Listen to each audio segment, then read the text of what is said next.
नमस्कार।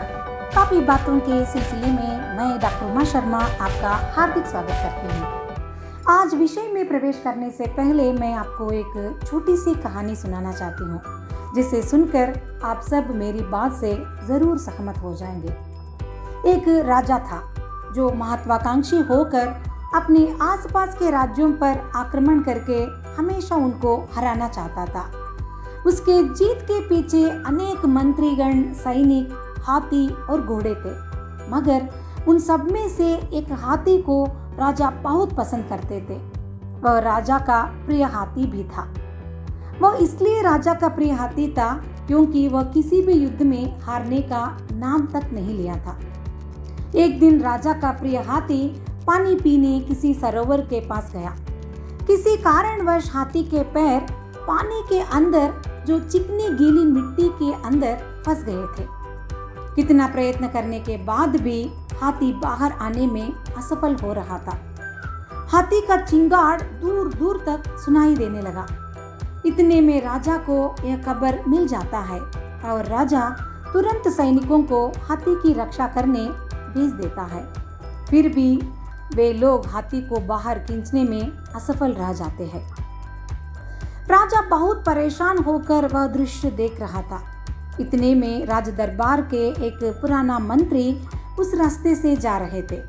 उसने राजा को सलाह दी कि हाथी के सामने युद्ध के संदर्भ में उपयोग करने वाले युद्ध बेरियों को बजाने से फायदा होगा।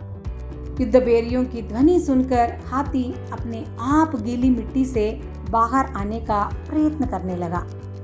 यह आश्चर्य देखकर सब लोग मूक विस्मृत रह गए। यह कैसे संभव हो गया था? तब तक लाख प्रयत्न करने के बाद भी बाहर आने में असमर्थ हाथी युद्ध बेरियों की आवाज सुनकर कैसे बाहर आया? उस अदृश्य आत्मशक्ति को ही मैं छुपा रुस्तुम कहना पसंद करती हूँ। दरअसल यह छुपा रुस्तुम कौन है? हम क्यों इसका प्रयोग करते रहते हैं? ऐसे सवाल आपको भी आते होंगे। पुराने फारसी महाकाव्य के एक चरित्र का नाम रुस्तम था। रुस्तम अपने दादा सैम की तरह एक वफादार सैनिक जनरल होने के साथ साथ कायानियत के लिए राज्य निर्माता के रूप में भी काम करके अपनी सत्ता को दर्शाया था। अनेक फारसी कहानियों में रुस्तम नाम का एक चरित्र हमें देखने को मिलता है। अंग्रेजी में छुपा रुस्तम को ब्लैक हॉर्स या डार्क हॉर्स के रूप में पुकारा जाता है। साधारणतः इस वाक्यांश का उपयोग शालाओं में, कॉलेजों में अक्सर सुनने को मिलता है। पूरे शैक्षणिक वर्ष में सबसे कम या साधारण अंक पाने वाला एक विद्यार्थी फर्स्ट रैंक जब ले लेता है, तब उसकी शाबाशी में शिक्षक या उनके मित्रों के मुंह से सुनाई देने वाला वाक्यांश होगा, वह रहा छुपा रुस्तम। छुपा रुस्तम वह व्यक्ति है जो अन्य लोगों को अपने विचारों या कौशल के बारे में नहीं बताता है और जो लोगों को कुछ ऐसा करके आश्चर्यचकित करता है जिसकी किसी के लिए उम्मीद भी नहीं है। छुपा रुस्तम वह है जो बहुत ही सरल और सीधा होने का दिखावा करता है, लेकिन वास्तव में वह बहुत स्मार्ट और चतुर है। फिलहाल हम कोविड के कारण उपजी गंभीर स्थिति से गुजर रहे हैं। 1 साल से ऊपर हो गया है। अनेक लोगों को अपनी नौकरियां खोनी पड़ी। बहुत लोगों को काम करने के बावजूद भी आधे अधूरे तनख्वाह लेना पड़ रहा है, जिससे घर चलाना भी मुश्किल है।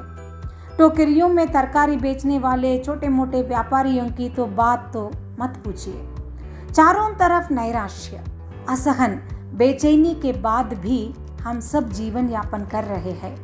हमारे अंदर जिजीविषा इन तमाम स्थितियों को सहने एवं उनसे उभरने के लिए सदैव प्रेरणा दे रहा है। हाँ, मैं यह नहीं कहती कि जीवन सबका एक समान और सुचारू रूप से चल रहा है, मगर इसके विपरीत भी कोई कोविड के कारण उपजी स्थितियों से डरकर भाग नहीं गया है। सब लोग उस स्थिति को स्वीकार कर चुके हैं और यह सब कुछ हुआ है सिर्फ और सिर्फ उस व्यक्ति के कारण, वो है हमारे अंदर छुपा रुस्तम। अब आप में से अधिक लोगों को उस छुपा रुस्तम से मिलने की ललक जगी होगी। आप अपने मन में जन्मे अनेक सवाल उससे पूछकर शंका निवृत्ति भी करना चाहते हैं। तो लीजिए, वह छुपा रुस्तम लाखों में एक नहीं है, बल्कि वह हम सबके अंदर मौजूद है। भगवान की सर्वव्यापकता की भांति वह हमारे अंदर है। जब तक आप उससे पहचानने की कोशिश नहीं करते, तब तक वह आपसे मिल नहीं पाएगा। आप एकांत में बैठकर अपने अंदर छुपा रुस्तम से जरा बात करके तो देखिए। वह किसी भी स्थिति से उपजी समस्या का समाधान आपको दे सकता है। मेरी बात मान लीजिए, आपके अंदर बसा छुपा रुस्तम से अधिक आपको समझाने वाला या आपको प्रेरणा देने वाला कोई मोटिवेशनल ट्रेनर नहीं रहेगा। समयानुसार वह अपनी करिश्मा दिखाता जाएगा। आज उससे मुलाकात करके तो देखिए। हाथी की भांति आप भी स्वयं अपनी समस्याओं के व्हर्लपूल से बाहर आ सकेंगे।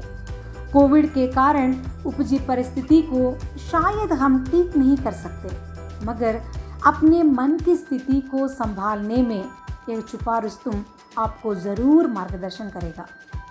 आपको सफलता की चोटी पर वह जरूर खड़ा कर देगा।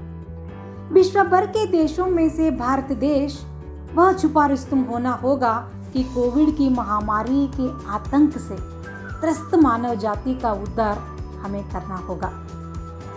1973 में बॉलीवुड सिनेमा एक छुपा रुस्तम नाम से आया था, जिसके लिए आनंद बख्शी जी द्वारा लिखित ये पंक्तियाँ हमारे अंदर विद्यमान छुपा रुस्तम से जरूर मुलाकात करवाएंगे। हमने ना तुम्हें पहचाना, हमने ना तुझे पहचाना, धोखा खा गए थे हम, तू निकला छुपा रुस्तम, तू निकला छुपा रुस्तम। इन्हीं पंक्तियों को गुनगुनाते हुए हम आपसे विदा लेते हैं। अगले हफ्ते आपसे फिर से मेरी मुलाकात होगी। तब तक के लिए मुस्कुराना मत भूलिए। अगर आपको यह प्रेरणात्मक वीडियो पसंद आया हो तो ज़रूर लाइक, शेयर और उसके साथ सब्सक्राइब भी कीजिएगा, ताकि आपको नए वीडियोस का नोटिफिकेशन मिल सके। धन्यवाद।